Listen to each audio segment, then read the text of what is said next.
नमस्कार, मी शिल्पा साम संजीवनीमध्ये आपल्या सर्वांचं मनपूर्वक स्वागत करते. मैत्रिणींनो, आपल्या सगळ्यांनाच माहिती आहे की आपल्या प्रत्येक घरामध्ये कोणाला ना कोणाला तरी सांध्यांचा किंवा मणक्यांचा विकार झालेला आपल्याला दिसून येतो. त्याच्यासाठी वय वगैरे काही महत्त्वाचं नाही बरं का, कारण कितीही आपण बघितलं तरी तरुण वयात देखील सांध्यांचे जे आजार आहेत ते देखील आपल्याला होताना दिसत आहेत. तसंच 60 उलटल्यानंतर देखील दिसत आहेत. मग ह्यासाठी नेमकी कारणं काय असू शकतात? किंवा सांध्यांचे किंवा जे मणक्यांचे आपल्याला विकार होणार असतील तर आपल्याला प्रत्येक वेळी डॉक्टरांकडे जायची गरज असते का? तर नाही. निसर्ग हाच खरा आपला एक मित्र असतो. तो कसा? हर्बल होलिस्टिक ट्रीटमेंटमध्ये नेमके सांध्यांचे आणि मणक्यांच्या आजारांवरती अशी कोणती उपचार सुचवले आहेत हे आज आपल्याला समजावून सांगणार आहेत डॉक्टर व्यंकटेश जोशी. आपण त्याचे स्वागत करूया. साम संजीवनीमध्ये तुमचं मनपूर्वक स्वागत. नमस्कार. तुमच्या मनामध्ये आता नक्कीच प्रश्न आले असतील की नेमके होलिस्टिक हर्बल चिकित्सा जी आहे ती म्हणजे काय आहे? तिच्यामध्ये आपल्याला असे कोणते उपचार सांगितले आहेत की हाडांचे आणि सांध्यांचे विकार आपले बरे होऊ शकतात किंवा निदान कमी तरी होऊ शकतात? अशा बऱ्याच प्रश्नांची उत्तरं तुम्हाला जाणून घ्यायची असतील तर तुम्ही आम्हाला नक्कीच फोन करा. आपला फोन नंबर लिहून घ्या. आपला फोन नंबर असा आहे 66843333. मुंबई बाहेरील सगळ्या प्रेक्षकांनी 022 हा STD कोड लावायचा आहे. चला तर कार्यक्रमाला सुरुवात करूया. सर, साधारणपणे आपल्याला माहिती आहे की सांध्यांचा किंवा मणक्यांचा आपल्या शरीरामध्ये एक महत्त्वाचे स्थान आहेत आणि त्याचा आपल्याला उपयोग होतच असतो. पण तो नेमका कोणत्या पद्धतीने आपल्याला त्या सांध्यांचा आणि मणक्यांचा उपयोग होत असतो हे जरा सांगा ना. हो, बरोबर. आपण एक शरीर आहे. शरीरात समजा आपल्या सांधे नसले असते किंवा मणकी नसले असते तर आपण शरीरापासून त्याचा उपयोग खरा शरीराचा काहीच करू शकलो नसतो. कारण एखादा हात उचलायचा आहे, एखादं भांडं जरी उचलायचं आहे म्हटलं तरी त्याला सांध्याचे लागतं. कारण त्या सांध्याच्या हालचाली होतात म्हणून त्या लाईफ किंवा जीवनाचा आनंद घेत असतो. तर तसंच शरीरामध्ये मोठे सांधे आणि छोटे सांधे असतात. मोठे सांधे गुडघा आहे किंवा घोटा आहे किंवा कमरेचं हाड आहे, अशा ह्याच्यावर एक शरीर आपलं उभं राहिलेलं असतं की जसं पाठीचा मणका आहे, मणक्याने सुद्धा मानेची हालचाल करू शकतो, पाठीची हालचाल करू शकतो. हे समजा सांधे नसले असते तर ह्या हालचाली होणं शक्य नाही. बरेचसे रुग्ण आहेत की अशा वेगवेगळ्या आजारांनी ग्रस्त असतात आणि ते आता आपण कधी रेल्वे स्टेशनवरून जातो, एखादी खूप सुंदर लेडी असते पण तिच्या गळ्याला पट्टा असतो किंवा पाठीला पट्टा असतो किंवा एखादी खूप चांगलं वय असतं, तरुण मुलगा असतो, 25-30 वर्षाचा असतो, तो वाकत चालत असतो. असे वेगवेगळे चित्र दिसत असतात. काही रुग्ण तरी 10-10, 15-15 वर्षापासून ट्रीटमेंट घेतात, बेडवर रिडन असतात किंवा डिपेंडंट लाईफ जगत असतात. हे सगळं कुठंतरी थांबलं पाहिजे. यासाठी सांध्याचे आजार काय आहेत ते आपल्याला समजून घेतले पाहिजेत. कारण सगळं काही एकदमच घडत नसतं. हे सांध्यामध्ये निसर्ग प्रत्येक वेळा सूचना देत असतं की सुरुवात कुठेतरी झालेली असते आणि शेवट एंडमध्ये ह्या सांध्याचा आजार असतो. आजचं आपलं तांत्रिक युग आहे. प्रत्येकजण कॉम्प्युटरवर बसतो, ऑफिसमध्ये बसतो. एक ग्रामीण असो शहरी जीवन असो, प्रत्येकाचं एक सायकल तशी ठरलेली आहे की सकाळी उठतो, ऑफिसमध्ये जातो, घरी येतो, जेवण करतो, झोपतो, अशा ह्या सगळ्या जीवनशैलीमध्ये आहे. त्यामुळे थोडंसं ह्या सांध्याचे आजार किंवा वेगवेगळ्या आजाराकडे दुर्लक्ष होत आहे. तर हे दुर्लक्ष होता कामा नये. त्याचं वेळेवर त्याची ट्रीटमेंट केली पाहिजे हे समजणं महत्त्वाचं आहे. कारण काय की कुठली एखादी गाडी आहे किंवा एखाद्या घराची डाचडुचकी करायची आहे, थोडंसं घर पडलेलं आहे तर लगेच पडलं तर पुढचं नुकसान होणार नाही. तसंच शरीराचं सुद्धा अगदी तसंच आहे. अगदी वेळेवर जी ट्रीटमेंट व्यवस्थित होती तर तो पुढचा जो उपद्रव आहे, पुढचे जे उपद्रव कॉम्प्लिकेशन्स असतात, धोका असतो किंवा नुकसान होणारं असतं ते टाळू शकतं. मग ते शारीरिक नुकसान असो किंवा आर्थिक असो किंवा मानसिक असो, हे नुकसान टाळलं पाहिजे. तर ह्या सांध्याचा आजार पहिल्यांदा समजून घेणं महत्त्वाचं आहे. जी ट्रीटमेंट असते जी आपण एखाद्या सांध्याच्या आजारामध्ये असं नाही की 15 वर्षापासून ट्रीटमेंट घेत असतो, त्याला एक जाणीव असते की मी ट्रीटमेंट घेतोय, मोठ्या मोठ्या हॉस्पिटलमध्ये ट्रीटमेंट घेतो, पण ती ट्रीटमेंट खरी काय ट्रीटमेंट चालू आहे त्याला माहीत नसतं. कारण ती ट्रीटमेंट चालणार नुसते एक पेनकिलर असतात किंवा त्याला एक नियंत्रण करणारी ट्रीटमेंट असते, पण त्याचा जो आजार आहे तो मुळात तसाच असतो. त्या आजारावर खरी ट्रीटमेंट झालेली नसते. त्यामुळे ते कितीतरी कालावधी लोटला तरी तो आजार कमी होत नाही. तर हे समजून घेणं हे फार महत्त्वाचं आहे. त्या दृष्टीने हा आजचा विषय जो आहे किंवा एक जगण्याचा आनंद, जगण्याची उमेद जी आहे ती सांध्याशिवाय असू शकत नाही. नुसतंच श्वास चालू आहे, नुसतंच हार्ट चांगलं आहे आणि सांधे चांगले नाही तर ते तेवढंच महत्त्वाचं आहे. काय असे काही आजार आहेत की जसं रुमॅटॉइड आर्थरायटिस आहे, त्याच्यामध्ये त्याचा रोजगार जात असतो. रोजगार गेल्यानंतर करायचं काय? एखादा कुटुंब करताय आणि त्याचा रोजगार गेला तर काय व्हायचं? असा एक महत्त्वाचा. त्यामुळे सांध्याचे आजार सुद्धा तेवढेच महत्त्वाचे आहेत, जेवढे हार्टचेच महत्त्वाचे आहेत, जेवढे किडनीचे महत्त्वाचे आहेत तेवढेच महत्त्वाचे. बरं, म्हणजे सांध्यांवरती समजा काही आपला परिणाम झाला तर आपल्याला जे रोजची दैनंदिन जीवन आहे जे आपलं त्याच्यामध्ये नेमकी जी खळबळ माजते तसं होऊ शकतं. तर डॉक्टर, तुम्ही जसं म्हणालात की साधारणपणे आपण बघितलं की एखादी सुंदर तरुणी तिच्या मानेला किंवा कमरेला पट्टा आहे किंवा एखादा तरुण आहे तो वाकून चालतोय, तर मग आपण जर बघितलं की हे सांध्यांचे आणि मणक्यांचे जे विकार आहेत त्यांची तीव्रता आपल्याला किती दिसून येते? बरोबर. आता आपण त्याच्यामध्ये दोन भाग करू. एक सांध्याचे आजार वेगळे आहेत आणि मणक्यांचे आजार वेगळे आहेत. ओके. दोघांचंही प्रयोजन वेगळं आहे.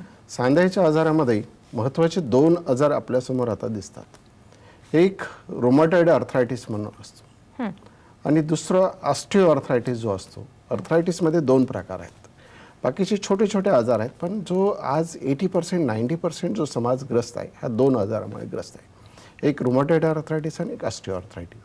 ऑस्टिओ आर्थरायटिस हा 40, 45, 50 नंतर येणार आहे. तो सुद्धा इतका अपायकारक नसतो. पण खरा रुमॅटॉइड आर्थरायटिस जो आजार आहे तो अतिशय घातक आजार आहे. कारण त्या वर्षानुवर्ष ट्रीटमेंट घेऊन सुद्धा त्याचं नुकसानच होत असतं. नुकसान हे होत असतं, त्याच्यामध्ये सांध्यामध्ये डिफॉर्मिटी तयार होते, सांधे वेडेवाकडे होतात, त्याच्या असह्य वेदना असतात किंवा तो काम करू शकत नाही. अशा ह्या संघर्षामध्ये तो असतो.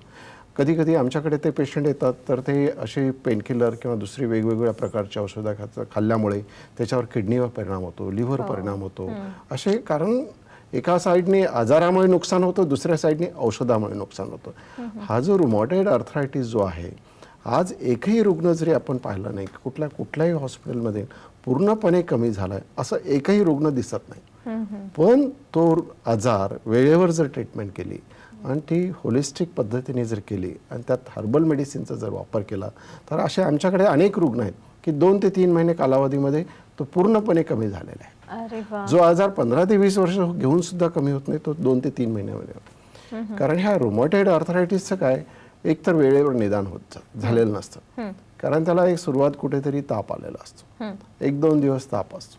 1-2 दिवस ताप असल्यानंतर तो डॉक्टरकडे जातो. डॉक्टरकडे गेल्यानंतर मग तो ताप कमी होत नाही. मग कुठेतरी सांध्यात दुखायला लागतं. मग एखादा घोटा असेल, एखादा गुडघा असेल, असं कुठंतरी जाऊन मग त्याच्या लक्षात येतं की काहीतरी आपण पडलो असेल किंवा काहीतरी झालं असेल म्हणून सांधा दुखतो. तर दुर्लक्षच होतं.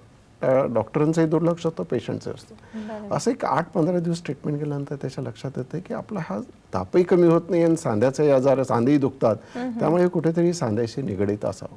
मग ते पुढे ट्रीटमेंट घेत कन्सल्टंटकडे जातात. मग त्याला 1-2 महिन्यामध्ये लक्षात येतं की हे आपल्याला रुमॅटॉइड आर्थरायटिस झालेला आहे, ज्यामध्ये तापेपासून सुरुवात होते, सांधा दुखायला लागतो, सांधा सुजतो, मग एक सांधा सुजतो, एक चांगला होतो, दुसरा तयार होतो. त्या आजारामध्ये त्याचं एक वैशिष्ट्य आहे. एक सांधा बरा होतो, दुसरा तो बरा झाला की दुसरा सांध्यावर जातो. आणि हे मोठे सांधे जे आहेत त्याच्यामध्ये हा आजार होत असतो. हा रुमॅटॉइड आर्थरायटिस जो आहे तो जगामध्ये त्याचं खूप प्रमाण वाढलेलं आहे. कारण त्याची जी समाधानकारक ट्रीटमेंट आज तरी जगामध्ये किंवा ॲलोपॅथिक साईडमध्ये अजिबात नाही. पण उलटं पिक्चर ते होलिस्टिक हर्बल ट्रीटमेंटमध्ये असतं. नक्कीच. म्हणजे खरं तर ज्यांना रुमॅटॉइड आर्थरायटिस झालेला आहे किंवा त्यांना वेळीच जर तो लक्षात आलेला असेल तर त्यांनी ह्या उपचार पद्धतीचा नक्कीच उपयोग करून घेतला पाहिजे. सरांकडे आपण बरीच माहिती करून घेणार आहोत. कार्यक्रमाचा पहिला फोन घेतोय. उज्ज्वल आपल्याशी बोलतायत नेरळहून. हॅलो, नमस्कार. हॅलो, नमस्कार, बोला. मी उज्ज्वला माने, सेक्टर 48, नेरूळ सेक्टर 48 वरून अच्छा, नेरूळ, बोला. मला मानेचा ना खूप त्रास आहे. आता म्हणजे सध्या 1 महिना झालं मी असे रडूनच दिवस काढते. खूप म्हणजे मान दुखते माझी आणि हातातून 24 तास मुंग्या चालू आहेत. बरोबर. आता 24 तास एक क्षण सुद्धा बंद होत नाही. दोन्ही म्हणजे मनगटाच्या पुढे दोन्ही हाताला मुंग्या आणि मान खूप दुखते. असं वळून. वय किती आपलं? माझं वय 38 आहे. 38 आहे. काय करता, घरी असता का बाहेर? हॅलो, घरीच असता का आपण? हॅलो, घरीच असता का, कुठे काही व्यवसाय करता तुम्ही? बरं, हाऊसवाईफ आहे. ठीक आहे. ठीक आहे, ठीक आहे उज्ज्वला ताई, तुमच्या प्रश्नाचं आपण नक्कीच उत्तर जाणून घेऊया. आपण घेतोय एक छोटासा ब्रेक.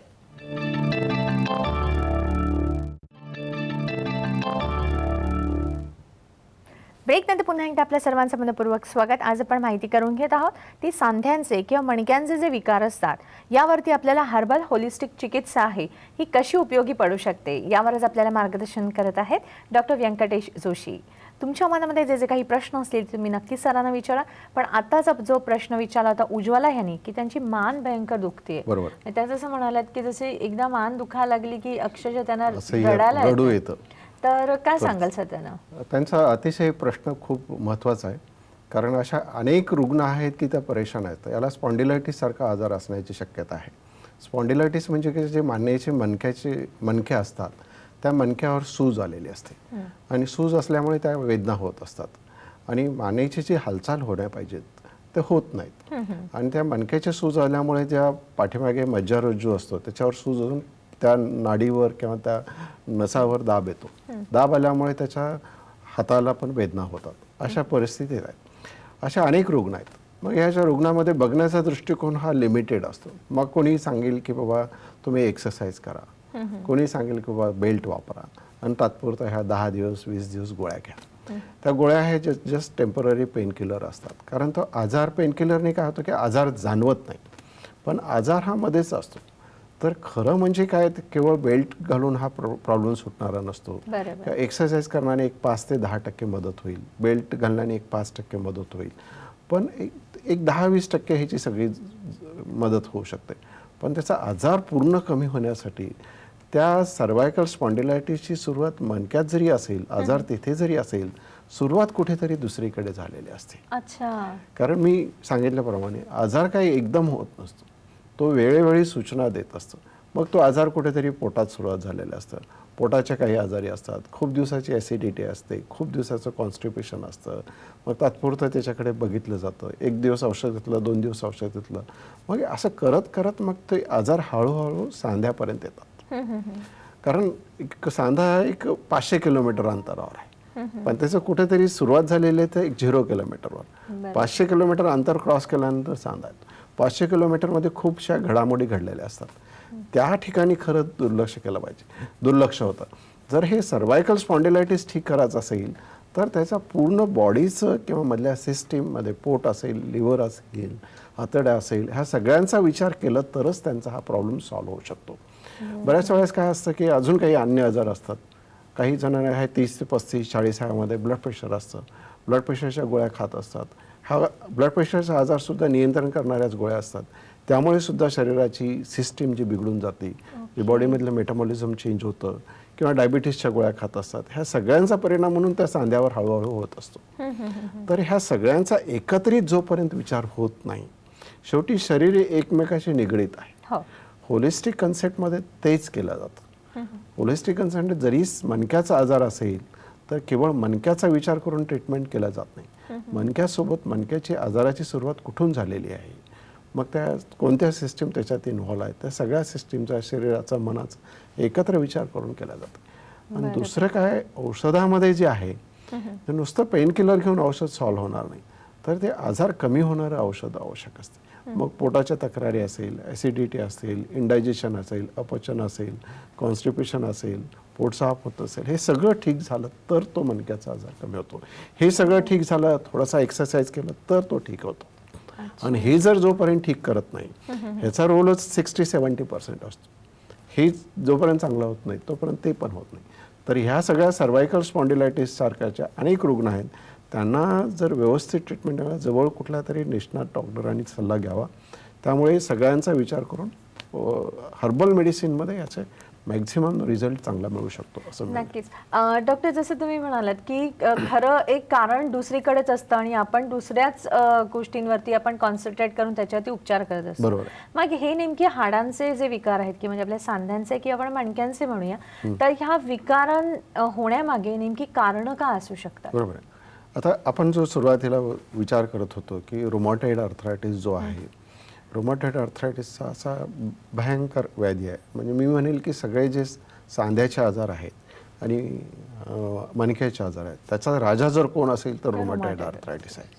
कारण त्यामध्ये खूप नुकसान होतं पेशंट्सना. त्यापासून एखाद्या हार्ट डिसीज पण होऊ शकतो, त्याचं उपद्रव म्हणून, कॉम्प्लिकेशन म्हणून त्याची ट्रीटमेंट व्यवस्थित केल्यानंतर रुमॅटॉइड आर्थरायटिस असे काही पेशंट आमच्याकडे येतात. म्हणजे त्याचा परिणाम शरीरावर होतच जात असतो. तो आजार रुतत असतो. तर त्यासाठी एक तर पहिल्यांदा निदान केल्यानंतर आपल्याला ट्रीटमेंट खरी कुठे मिळणार आहे, त्या आजार कमी होणार आहे किंवा नाही, आपल्या सगळ्यात बेस्ट डॉक्टर जो कोणी असेल त्याच्याकडून हे विचार केला पाहिजे की हा आजार कोणता आहे. सांधे दुखत आहेत, ताप येतो, हा आजार कोणता आहे, हा कमी होणार आहे की नाही, कुठल्या औषधाने हा कमी होऊ शकतो पूर्ण, ह्याची पहिल्यांदा खात्री करून घेतली पाहिजे. बरोबर. तरच ती ट्रीटमेंट करण्यात अर्थ आहे. तर अशा ह्या आजारामध्ये जर वेळेवर ट्रीटमेंट केली, 1-2 महिन्यात 3 महिन्यात, तर तो पूर्णपणे आजार कमी होतो. काही पेशंट आमच्याकडे असे असतात की 4-5 वर्षांनी येतात, त्यांना सुद्धा तेवढीच ट्रीटमेंट 1 वर्ष 2 वर्ष ट्रीटमेंट घेतल्यानंतर पूर्ण कमी होतो. पण तेवढा वेळ करायचं कशासाठी? बरोबर. तोपर्यंत एक 4-5 वर्ष गेल्यानंतर त्याचा खूप आजार मुरलेला असतो. त्यासोबत औषधी पण गेलेल्या असतात, त्यात विशेषतः स्टेरॉइड दिले जातात. काही औषधं बोन मॅरो सप्रेस करणारी औषधं असतात. रोगाची ही प्रतिकारशक्ती वाढवण्यासाठी हा आजार असतो. प्रतिकारशक्ती दुबळी झाल्यामुळे हा आजार होत असतो. तर त्या प्रतिकारशक्तीला सप्रेस करणारी औषधे द्यायला बोन मॅरोवर परिणाम होतो. बोन मॅरो म्हणजे काय?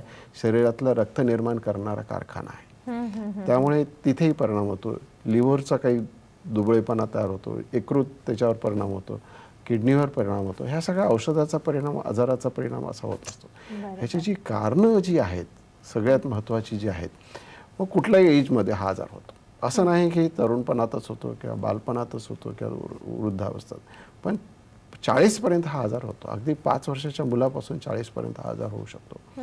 तर त्यासाठी कारणं म्हणजे एखादा व्यक्ती परत परत जर आजार पडत असेल, नेहमी कुठल्या ना कुठल्या कारणात, आज सर्दी असेल, ताप होत असेल, काही आणखी असेल, काय असेल, तर हे समजायचं की पुढे ह्या दृष्टीने कुठे ते ना कुठे जाणार आहे. मग ते आजार हळूहळू ते सांध्याकडे वळतात.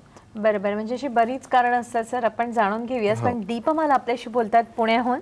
हॅलो, नमस्कार. हा नमस्कार. नमस्कार, बोला.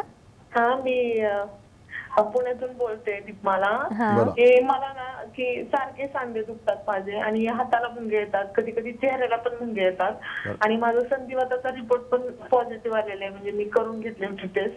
तर मी आता सध्या सुरू केली आहे म्हणजे ट्रीटमेंट, पण आयुर्वेदिक सुरू केलेली आहे. पण मला व्यवस्थित अजून गायडन्स मिळाला नाही आणि त्यात मला थायरॉइडचा पण त्रास आहे. तर त्या संदर्भात तुम्ही थोडंसं गायडन्स करा की थायरॉइड मुळे पण होऊ शकतं का आणि ह्याच्यावरती मी काय आणखी उपाय करू शकते. कुठून बोलताय आपण? पुण्याहून. पुण्यातून बोलते मी.